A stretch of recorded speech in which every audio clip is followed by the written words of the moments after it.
Born into a world where my last name opens more doors than I care to walk through, you could say I had it all laid out for me.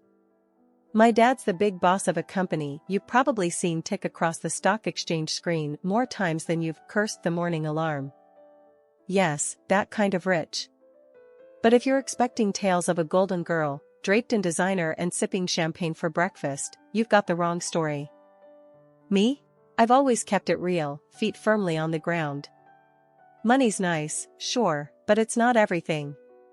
I chose a different path, one that's led me to places money can't buy and experiences no gold card can fetch.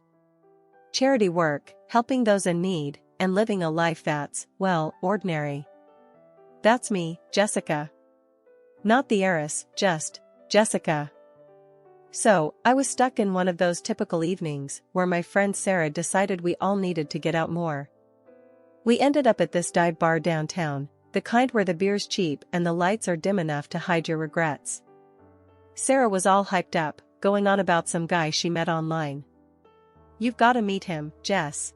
He's totally your type," she kept saying. My type? Since when did she decide she knew my type? Anyway, we're there, and in walks this guy. Not Sarah's online prince, but another dude, Alex. He was there with some friends, looking as out of place as a cat at a dog show. He wasn't dressed to impress, just a simple tee, jeans, and this easy smile that kind of lit up the room.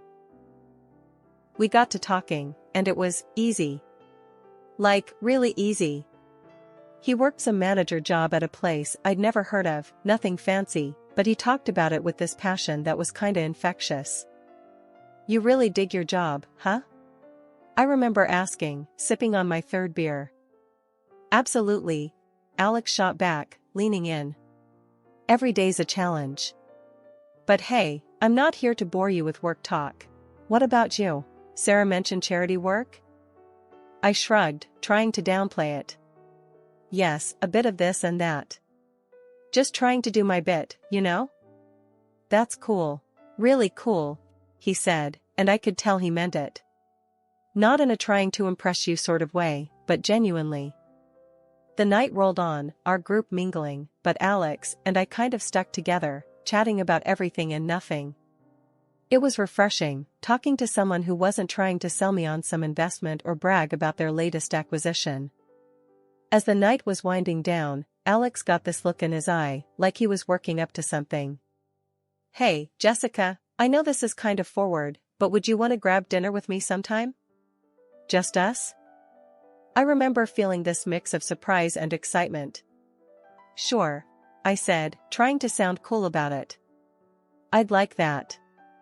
On the way home, Sarah was all giggles and "I told you so's."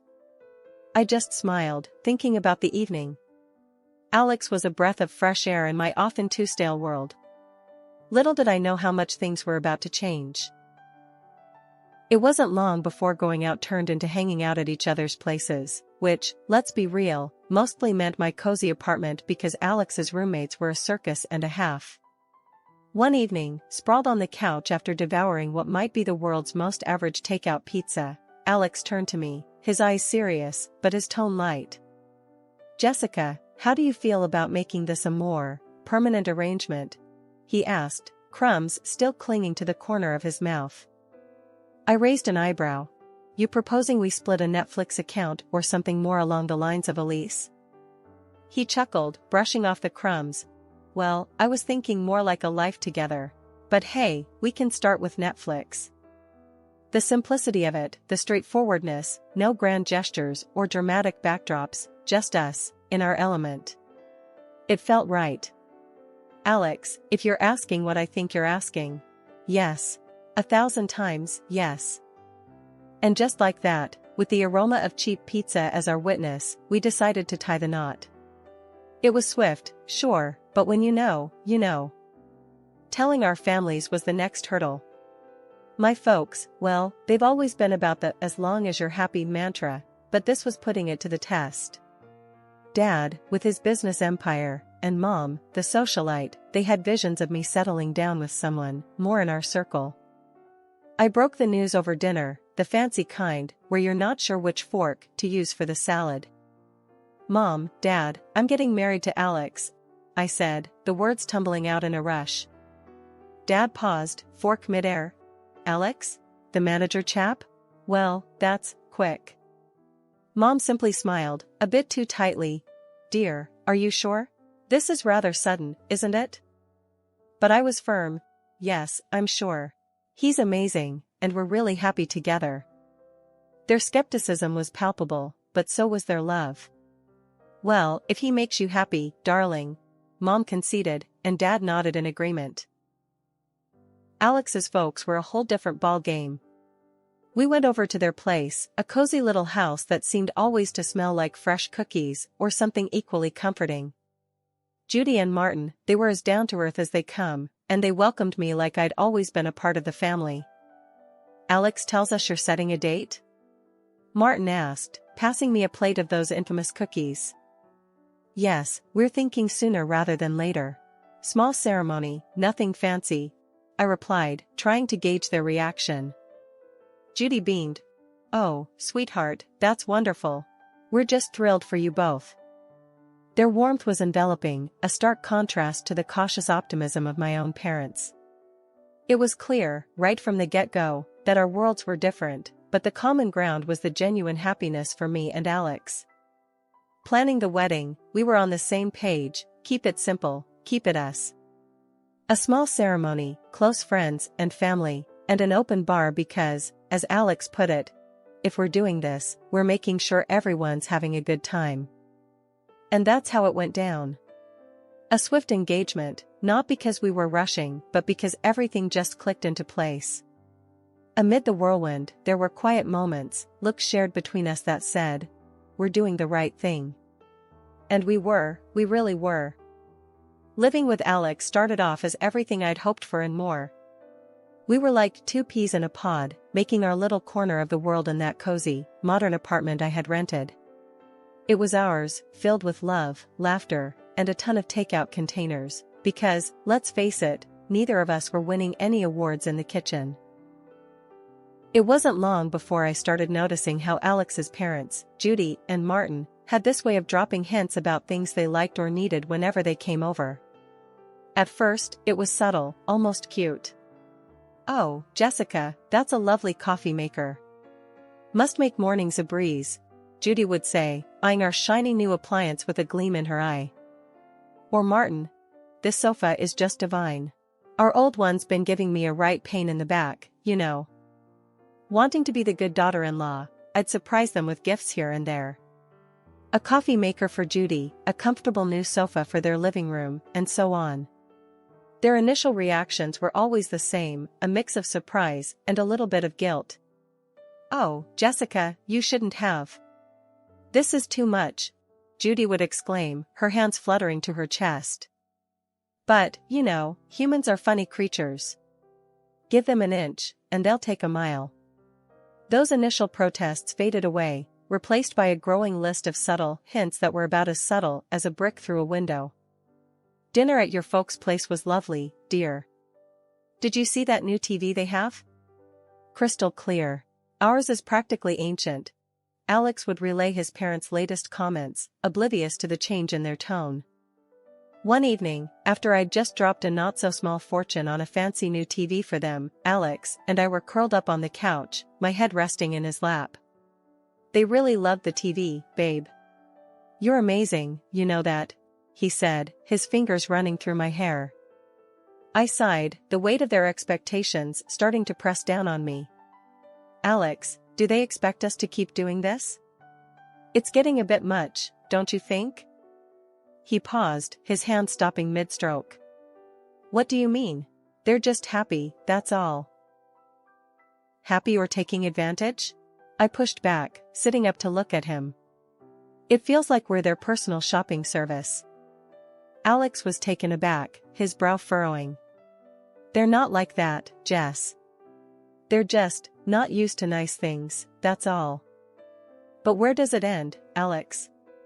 "It's like they've got a taste for it now, and they're not looking back," I argued, frustration creeping into my voice. The conversation ended with an uneasy truce, but it was clear we were on different pages.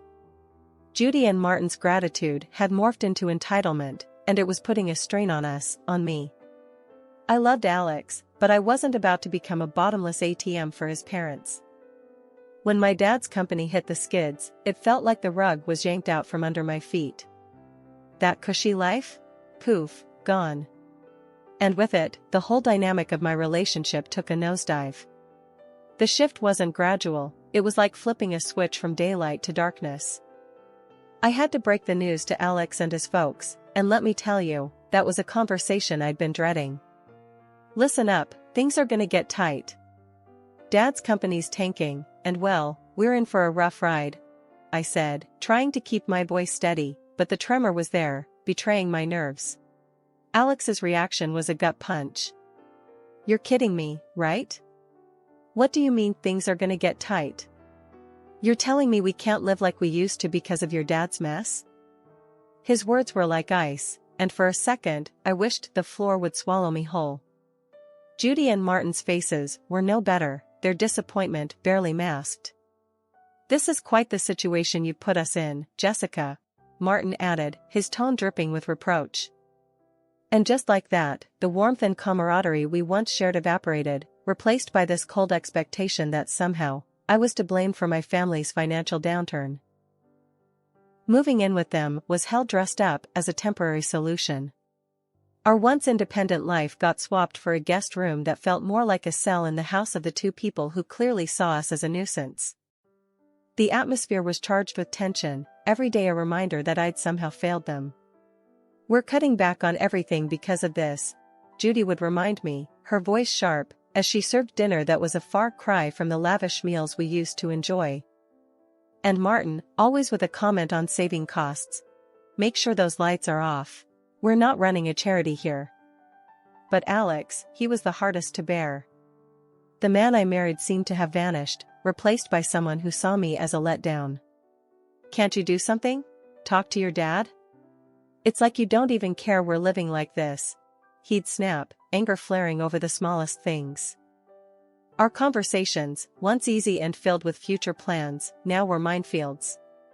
Every word I said was a potential trigger for another outburst.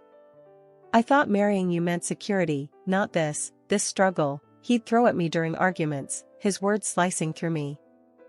It was clear we weren't just dealing with financial stress. This was a test of our relationship, a revelation of true colors under pressure. I was stuck in the middle, battling the disillusionment from my husband and his parents, while grappling with my own sense of failure. Judy's birthday dinner was supposed to be this cozy family thing at some upscale restaurant, a break from the constant tension. But it turned into the showdown of a lifetime. I should have seen it coming, the way things had been going at their place. We're all sitting there, menu in hand, and I'm trying to keep the peace, just blend into the background. That plan got torpedoed the second orders started flying. Alex, with this grin that made my skin crawl, goes, "Let's get the steak and the lobster for us," and he throws a look my way, 1 part smug, 2 parts cruel. Jessica can do with the soup of the day. Gotta save where we can, right? They all laugh like it's the best joke they've heard in ages. Judy adds her 2 cents. Absolutely, can't have Jessica overspending now, can we? I felt this flush of heat, not embarrassment, but pure fury. Really? Soup? What's this, some kind of sick joke? I snapped back, my voice sharper than I intended. Oh, come on, Jessica. It's just a bit of fun, Alex said, that smirk still plastered on his face. That's when I lost it. Fun? This is your idea of fun? When the chips are down, you just show how petty you really are. I can't believe I fell for your act. You could hear a pin drop. The whole restaurant was watching now, the awkwardness off the charts. I didn't sit back down.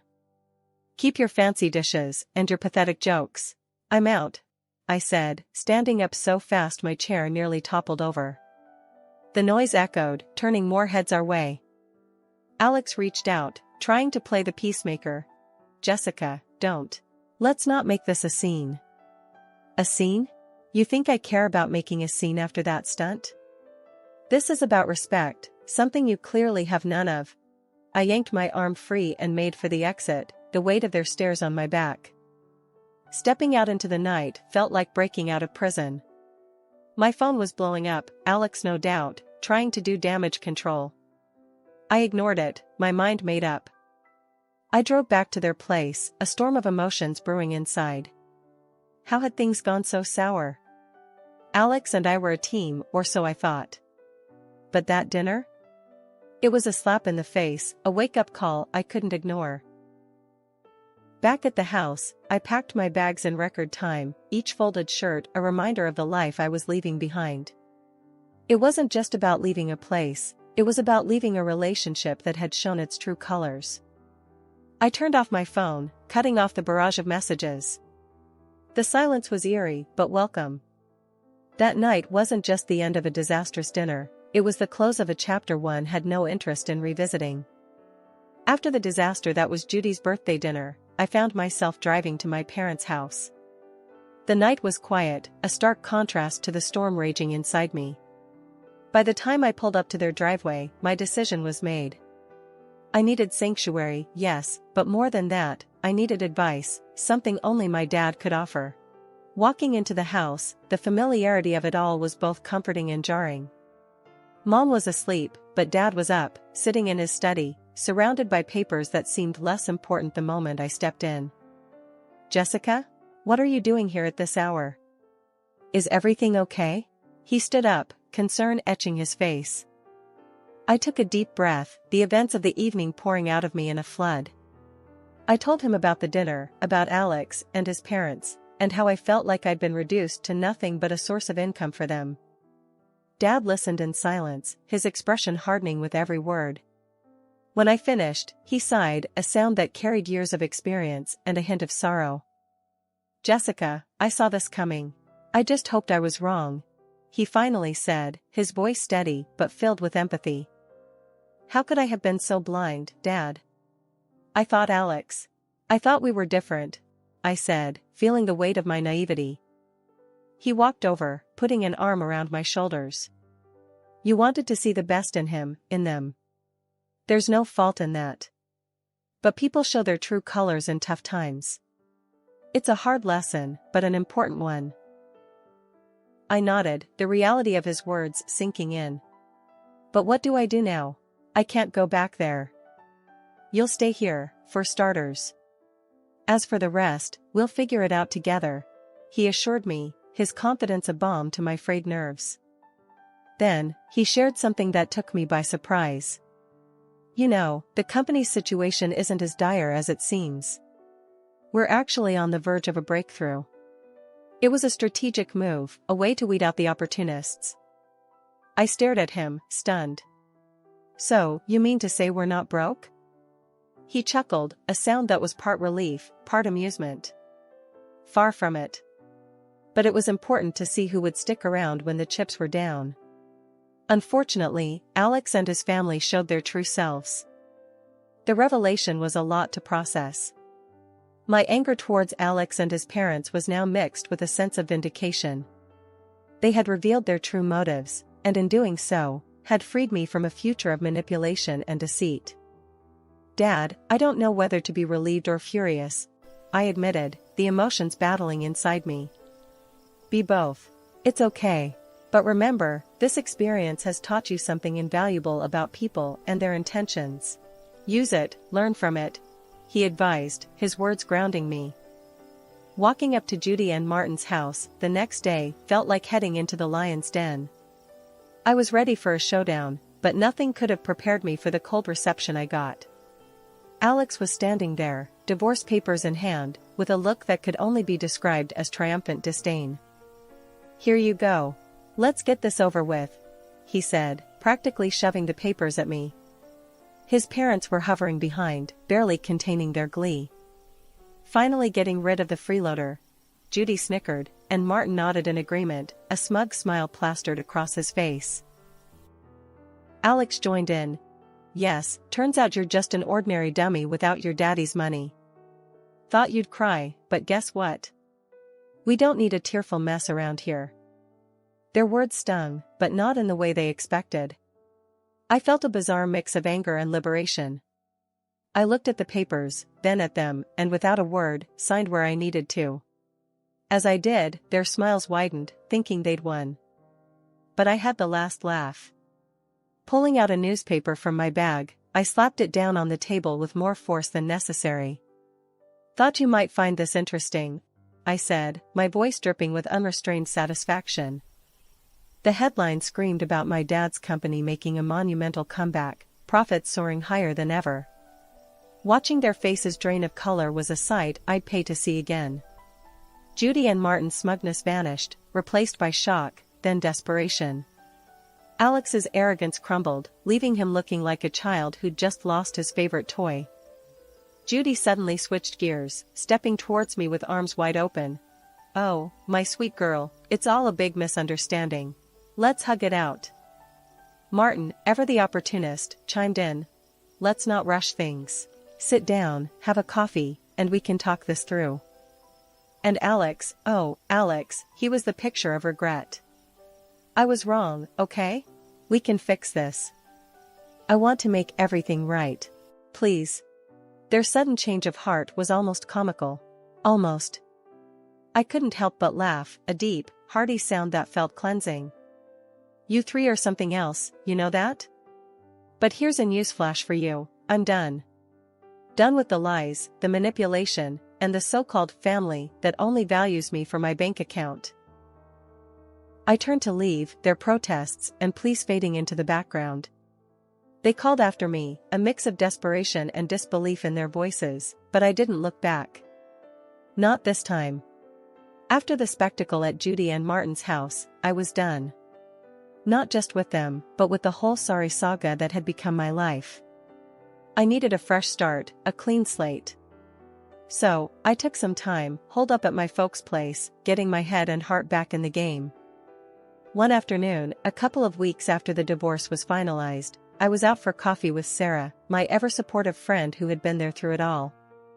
"Girl, you look like a weight's been lifted," she commented, sipping her latte. I laughed, feeling lighter than I had in months. "You have no idea. It's like I can finally breathe again." Sarah leaned in, her expression turning serious. "So, what's next for you, Jess? You've got a clean slate now." I thought about it, stirring my coffee absent-mindedly. "I'm not sure, but I'm excited to find out. Maybe I'll travel, pick up some of the charity work I had to put on hold. As for love," I paused, giving her a wry smile. "I think I'll give that a miss for a while. Just make sure you're doing what makes you happy, okay? You deserve it after all that drama," she said, reaching over to squeeze my hand. "Thanks, Sarah. That's the plan." Not long after that conversation, my phone started buzzing with calls and messages from Alex. He was pleading, saying he'd changed, that we could start over. His parents even got in on the act, sending messages filled with apologies and invitations to talk things over.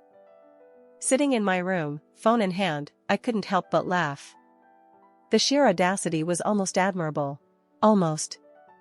I typed out a response, one I'd been mulling over for days. "Alex, moving on means moving forward, not going back to what broke you. I wish you all the best, but this is where our paths end for good. Take care." Hitting send felt like closing the final chapter of a book I'd been stuck in for too long. And just like that, I was ready to start writing a new one. The next few months were a blur of activity. I threw myself into my work, took up volunteering with a vengeance, and even booked a solo trip to a place I'd always wanted to visit. Life was full, and for the first time in a long while, it was fulfilling too. One evening, sitting on a balcony overlooking a bustling street in a far-off city, I realized I'd found what I'd been searching for all along: peace. The drama, the heartache, the betrayal, it all seemed like a distant memory. My phone buzzed with a new message, but this time, it was from a number I didn't recognize. Hesitantly, I opened it. It was from someone I'd met during my travels, someone who'd made me laugh and think in equal measure. "Hey, Jessica.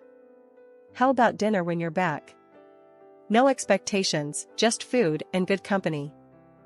I stared at the message, a smile slowly spreading across my face. Maybe it was time to open my heart again, but on my terms, at my pace. Yes, I'd like that. I typed back, hitting send before I could second-guess myself. Looking out at the city lights, I felt a sense of excitement for the future. I had moved on, not just from Alex and his family, but from the person I was when I was with them. I was stronger, wiser, and ready for whatever came next.